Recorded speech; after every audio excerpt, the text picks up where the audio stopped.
हारता वो है जो शिकायत बार बार करता है।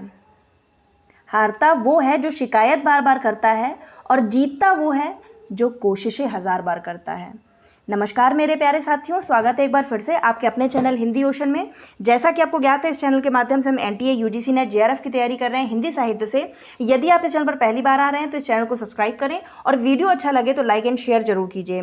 तो चलिए, आज का जो हमारा डे है वो है 18 और आज हमारे जो महत्वपूर्ण प्रश्न होने वाले हैं वो साहित्य शास्त्र से होने वाले हैं। तो चलिए शुरू करते हैं बिना वक्त का ज़ाया किए हुए। अपना स्वयं का मूल्यांकन करिएगा, एक कलम एक कॉपी लेकर के बैठिए और स्वयं का मूल्यांकन कीजिए। तो चलिए शुरू करते हैं। निम्नलिखित आचार्यों के बीच सही कालक्रम का निर्देशन कीजिए, मतलब अनुक्रम में लगाना है आपको। भामा, दंडी, आनंदवर्धन और क्षेमेंद्र, ये कुछ आचार्यों के नाम हैं और ये नेट दिसंबर 2004 में प्रश्न पूछा जा चुका है। इसका सही उत्तर आपको बताना है। बहुत आसान है, एक नज़र में आप सही उत्तर लगा देंगे। जी हाँ, बिल्कुल सही, ऑप्शन नंबर डी इसका सही हो जाएगा। पहले भरत मुनि आए थे, फिर भामा, फिर कुंतक और जगन्नाथ। सबका समय भी आप नोट कर लीजिए, सबको पता होगा ये दूसरी शती में आए थे। उसके बाद में आपका भामा जी का नाम आता है, ये 6वीं शताब्दी में आए थे। फिर कुंतक का नाम आता है, कुंतक कब के हैं? 10वीं शताब्दी के हैं। उसके बाद में लास्ट में आपका आता है जगन्नाथ, जगन्नाथ कब के हैं? 17वीं शताब्दी में आते हैं। याद कर लीजिए, कंठस्थ कर लीजिए, क्योंकि ये कई बार आपसे एग्जाम में पूछा भी जा चुका है और उदाहरण आपके सामने है। 2004 में ये नेट के पेपर में पूछा जा चुका है। आगे बढ़ते हैं प्रश्न नंबर 2 की ओर। रस सूत्र के व्याख्याकारों का सही अनुक्रम आपको बताना है। भट्ट लोलट, आचार्य शंकुक, भट्ट नायक और अभिनव गुप्त। जो रस सूत्र के व्याख्याकार हैं, 4 मुख्यतः व्याख्याकार हैं। जो भरत मुनि का जो रस सूत्र है, संयोगाद रस निष्पत्ति वाला, उसको आपको अनुक्रम में लगाना कि सबसे पहले किसने व्याख्या की, फिर सबसे लास्ट में किसने व्याख्या की। ऑप्शन नंबर ए इसका सही हो जाएगा। भट्ट लोलट, आचार्य शंकुक, भट्ट नायक और अभिनव गुप्त। नेक्स्ट ऑप्शन प्रश्न नंबर 3 की ओर बढ़ते हैं। निम्नलिखित काव्य शास्त्रीय ग्रंथों का सही अनुक्रम कौन सा है? अब आपको इसमें जो काव्य जो ग्रंथ हैं वो उसमें सही आपको उत्तर लगाना है। काव्यानुशासन, साहित्य दर्पण, रस मंजरी और रस गंगाधर। पहले कौन सा आया था, फिर लास्ट में कौन सा है? तो इसका जो राइट आंसर हो जाएगा वो हो जाएगा आपका ऑप्शन नंबर डी, काव्यानुशासन, साहित्य दर्पण, रस गंगाधर और रस मंजरी।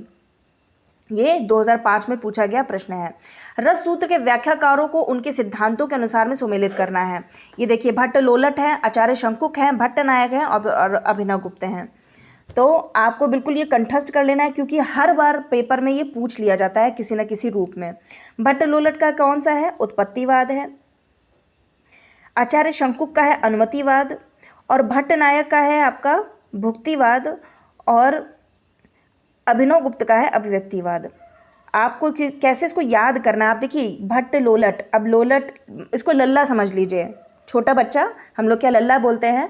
आप इसको देखिए, उत्पत्ति हुई उसकी, छोटे बच्चों की तो उत्पत्ति मतलब जन्म होता है, तो इस तरह से याद कर लीजिए। शंकुक को मैंने याद किया था, ये मैंने मास्टर्स में सब याद किए थे। शंकु को कैसे याद करना है आपको? जैसे आपने शंकु मतलब आप शंख समझ लीजिए, शंख बजाने के लिए आपको अनुमति लेनी है, तो आप अनुमतिवाद इसको मिलान कर लीजिए।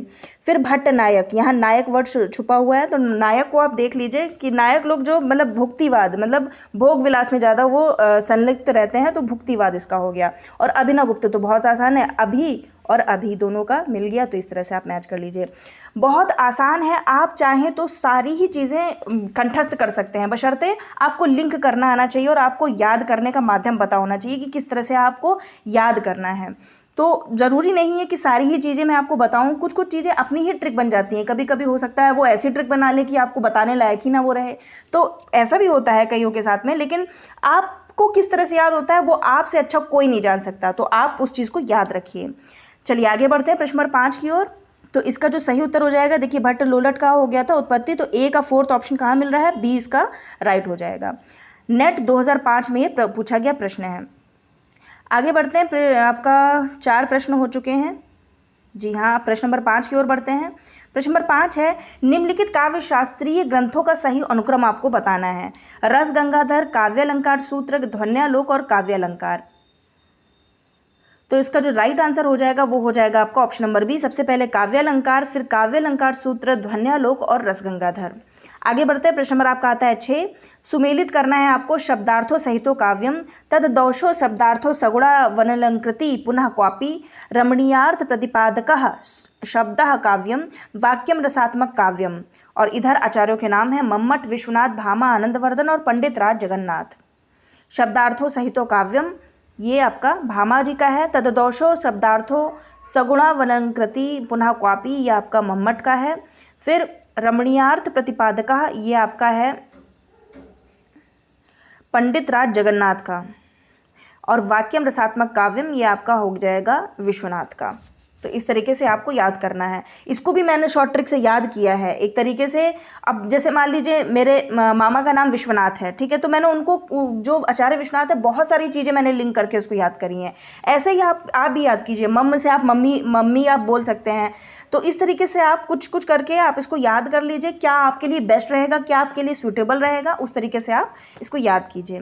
क्योंकि ये जितनी भी पंक्तियाँ दी गई हैं ये सारी इंपॉर्टेंट है और एग्ज़ाम में कई बार आपसे पूछी भी जा चुकी हैं। आगे बढ़ते हैं। प्रश्न नंबर आपका, तो देखिए इसमें आपका शब्दार्थो सहितो काव्यम, ये भामा का है। ए का थर्ड ऑप्शन कहाँ दिया गया है? ऑप्शन नंबर बी में दिया गया है। 3, 1, 2, 5 और 2 इसका करेक्ट आंसर है। आगे बढ़ते हैं प्रश्न नंबर 7 की ओर। रुद्रट वक्रोक्ति को शब्दालंकार मानते हैं, इसे अर्थालंकार किसने माना है? अच्छा प्रश्न है, स्तरीय प्रश्न है। नेट दिसंबर 2006 में पूछा भी जा चुका है। बोला है रुद्रट वक्रोक्ति को शब्दालंकार मानते हैं तो इसे अर्थालंकार किसने माना है? तो दंडी ने माना है, आचार्य दंडी। कब के हैं ये? 7वीं शती के हैं। आगे बढ़ते हैं प्रश्न नंबर 8 की ओर। काव्यशास्त्र के इन ग्रंथों को रचनाकार के नाम से सुमेलित करना है। ध्वन्यालोक, साहित्य दर्पण, रस गंगाधर, आचार्य विश्वनाथ, मम्मट, आनंदवर्धन। और आधा यहाँ पे दिया हुआ है काव्य प्रकाश, पंडित राज जगन्नाथ और राजशेखर। चलिए मिलाइए इसको। ध्वन्यालोक किसकी है? आनंदवर्धन की है।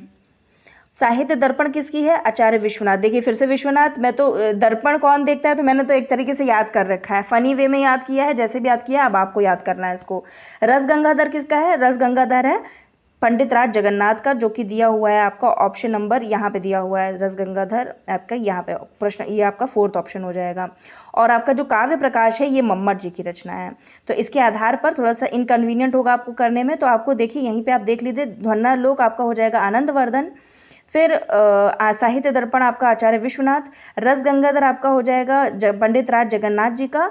और जो आपका काव्य प्रकाश है वो हो जाएगा मम्मट। आगे बढ़ते हैं। प्रश्न नंबर आपका आता है 9। इन कथनों के साथ उनके अलंकारों को सुमेलित करना है। वह आदमी नहीं है, हैवान है। वे तो मानो देवता हैं, कहीं है उसकी चाल तो नहीं, आप तो साक्षात इंद्र हैं। अब इसमें अलंकार आपको बताने हैं किसमें क्या अलंकार होगा। तो देखिए, वह आदमी नहीं हैवान है, ये अपहनुति है। वे तो मानो देवता हैं, ये उत्प्रेक्षा है। मनु मानहु जनु जानहु, तो उसमें जो त्यो ये सब उत्प्रेक्षा में आते हैं। और कहीं यह उसकी चाल तो नहीं, ये आपका हो जाएगा भ्रांतिमान, भ्रांति उत्पन्न है। आप तो साक्षात इंद्र हैं, ये आपका हो जाएगा रूपक अलंकार, क्योंकि उसकी तुलना पूरी इंद्र से कर दी है। आगे बढ़ते हैं। प्रश्न नंबर आपका आता है, ये देखिए आपका ए का 5th ऑप्शन मिल रहा है। ऑप्शन नंबर डी इसका सही हो जाएगा। नेट दिसंबर 2007 में पूछा गया है। प्रश्न नंबर 10 की ओर बढ़ते हैं। इन कथनों के साथ उनके अलंकारों को सुमेलित करना है। मुख नहीं चंद्रमा है, मुख तो चंद्र ही है। मुख देखकर चांद का आभास हुआ, मुख है कि चांद। तो चलिए मिलान कर लेते हैं। मुख नहीं चंद्रमा है, ये आपका हो जाएगा अपहनुति। फिर मुख तो चंद्र ही है, तो ये हो जाएगा आपका रूपक अलंकार। मुख देखकर चांद का आभास हुआ, ये आपका हो जाएगा भ्रांतिमान। और मुख है कि चांद, ये आपका हो जाएगा संदेह अलंकार। इसके आधार पर आपका ए का 2 ऑप्शन देखिए कहाँ मिल रहा है। ऑप्शन नंबर सी इसका राइट है। नेट 2008 में पूछा जा चुका है। अलंकार से भी प्रश्न बनते हैं और अलंकार की भी क्लास मैं एक बार आपको करवा दूंगी। प्रश्न नंबर 11। निम्नलिखित वर्गों में कालक्रमानुसार आचार्यों का कौन सा क्रम सही है? मम्मट, दंडी, भामा, आनंदवर्धन। 2008 में पूछा गया प्रश्न है। कल पूछा गया है कि कौन से आचार्य कब आए थे। सही उत्तर आपको देना है। बताइए इसका सही उत्तर क्या होगा option A, B, C, D में। तो इसका जो राइट आंसर हो जाएगा आचार्य भामा, फिर दंडी, फिर आनंदवर्धन, उसके बाद में मम्मट। आगे बढ़ते हैं। देखिए अब भामा कब आए थे? 6वीं, 7वीं, 9वीं और मम्मट 12वीं, 11वीं या 12वीं में से हैं। आगे बढ़ते हैं। प्रश्न नंबर आपका आता है 12। निम्नलिखित काव्य लक्षणों का उनके प्रतिस्थापकों के साथ में सुमेलन करना है। शब्दार्थो सहितो काव्यम, ननु शब्दार्थो काव्यम। फिर आपका दिया हुआ है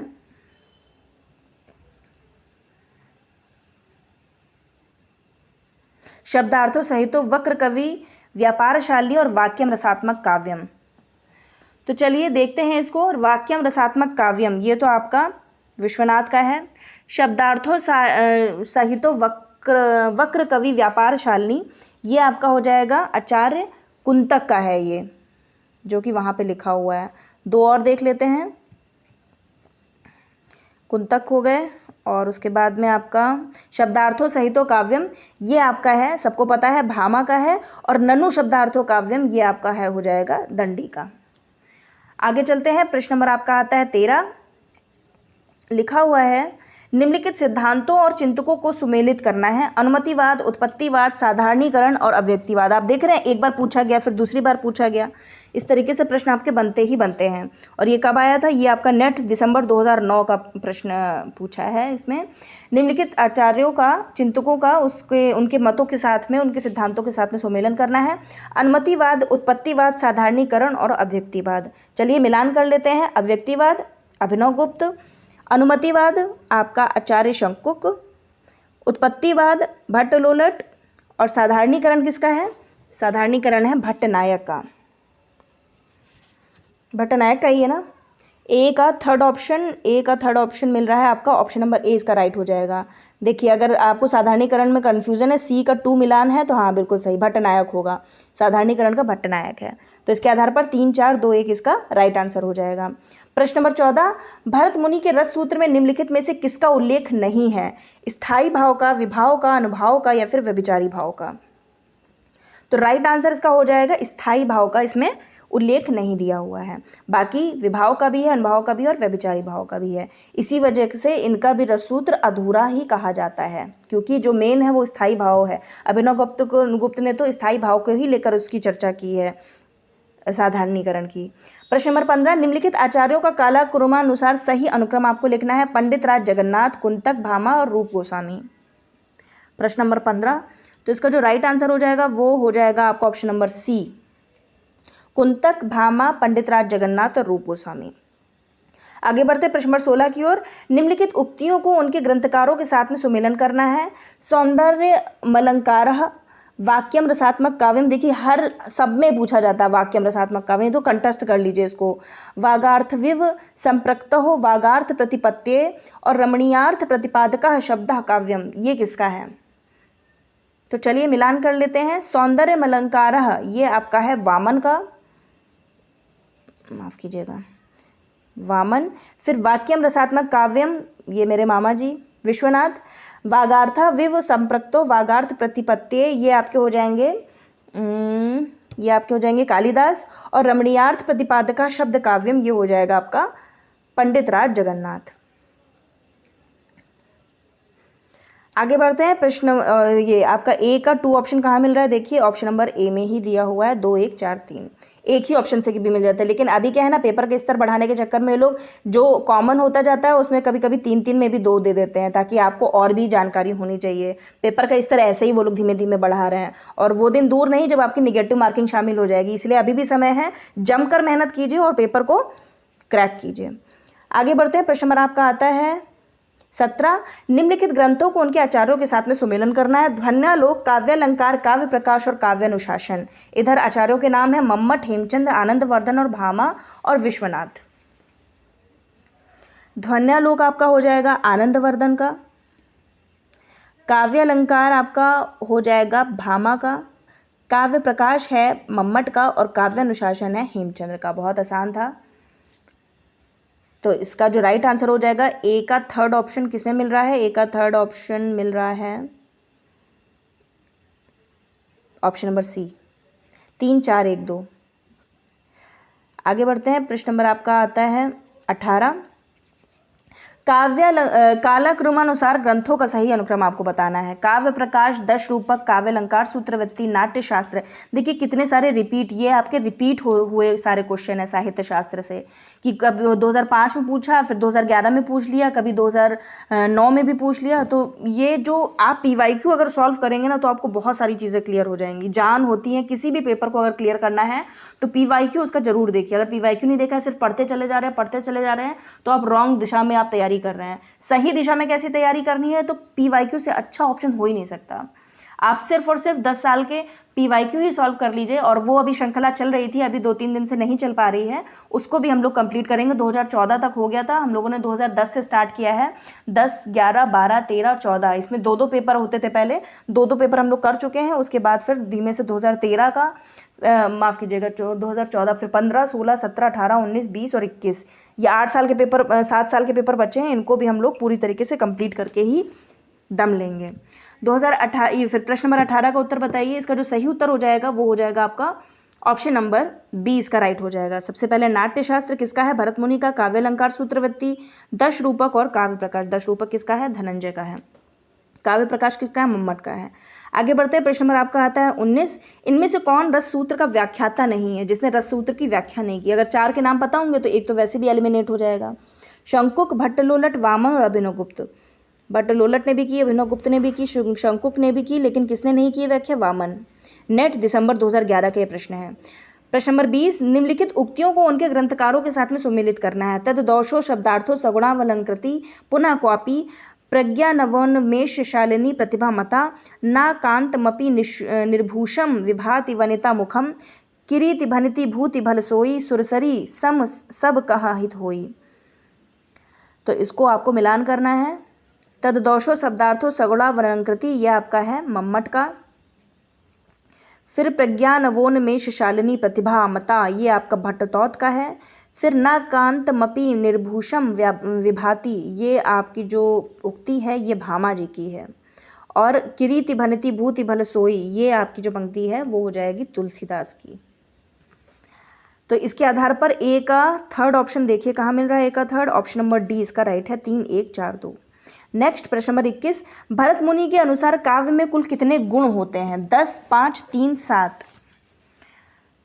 तो इसका जो राइट आंसर हो जाएगा वो हो जाएगा 10। 2012 में पूछा गया था। प्रश्न नंबर 22। शब्द शक्ति के विषय में निम्नलिखित कथन किसका है?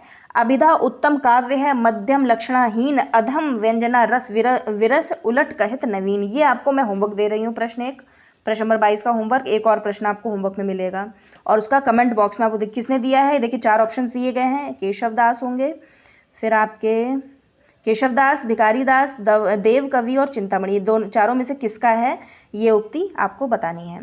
प्रश्न नंबर 23। निम्नलिखित आचार्यों को उनके कालखंड के साथ में सुमेलित करना है। भामा, क्षेमेंद्र, विश्वनाथ, पंडित राज जगन्नाथ। भामा जो हैं वो हैं 6वीं शताब्दी के, क्षेमेंद्र आपके हैं 11वीं शताब्दी के, विश्वनाथ आपके हैं 14वीं शताब्दी के और पंडित राज जगन्नाथ आपके हैं 17वीं शताब्दी के। और 10वीं सदी के कौन है? धनंजय। तो इसके आधार पर भामा ए का 5th ऑप्शन देखिए, 5th ऑप्शन था भामा का 6वीं शताब्दी, हाँ ऑप्शन नंबर 20 का राइट हो जाएगा। 5, 3, 4, 2। आगे बढ़ते हैं प्रश्न नंबर 24। काल के अनुसार निम्नलिखित आचार्यों का सही अनुक्रम आपको बताना है। भामा, दंडी, आनंदवर्धन, अभिनवगुप्त। साहित्य शास्त्र मतलब आपको अनुक्रम वाले प्रश्न तो आना ही आना है, क्योंकि आप देख ले रहे हैं 2012 में आया, 13 में आया, 9 में आया। इनके जो कालक्रमानुसार है, उनकी जो उक्तियाँ हैं और इनके जो समय है इनका, ये आपको बिल्कुल बिल्कुल कंठस्थ कर लेना, क्योंकि यहाँ से एक प्रश्न बनता ही बनता है साहित्य शास्त्र से। भामा, दंडी, आनंदवर्धन और अभिनवगुप्त। तो इसका जो राइट आंसर हो जाएगा वो हो जाएगा भामा, फिर दंडी, फिर आनंदवर्धन और लास्ट में अभिनवगुप्त। तो ये इसका सही उत्तर हो जाएगा। आगे बढ़ते हैं, प्रश्न नंबर आपका आता है 25। चलिए अब ये भी आपका होमवर्क है, पूरा आपको मिलान करना है, पूरा मिलान करना है। थोड़ी सी आप अगर आता है तो बहुत अच्छी बात है, नहीं आता है तो खोजिए और कमेंट बॉक्स में इसका उत्तर दीजिए। इधर इनकी अवधारणाएं हैं, इधर संस्थापक दिए गए हैं। सहृदय की किसने दिया? इसके संस्थापक कौन है? साधारणीकरण की मतलब कौन किससे जुड़ा हुआ है? मधुमती, भूमिका और अर्थकीलय। इधर नाम दिए गए हैं भट्टनायक, आनंदवर्धन, जगदीश गुप्त, केशव दास और अभिनव गुप्त। तो थोड़ी सी होमवर्क दिया है, ज़्यादा बड़ा नहीं है। एक इसका और एक आपका जो था अभिधा उत्तम काव्य है, मध्य लक्षणाहीन, अधम व्यंजना रस विरस उलट कहत नवीन, ये किसकी उक्ति है? 4 ऑप्शन थे, उन चारों में से आपको बताना है। वीडियो अच्छा लगा हो तो लाइक कीजिए और अपनी प्रतिक्रिया तो ज़रूर दीजिए, क्योंकि आपका तो होमवर्क ही है आज। और इसी तरीके से मेहनत करते रहिए, निश्चित ही सफलता आपके कदम चूमेगी। वीडियो अच्छा लगा हो तो लाइक कीजिए, कमेंट कीजिए एंड शेयर कीजिए। आप सभी का वीडियो देखने के लिए प्रेमपूर्वक धन्यवाद।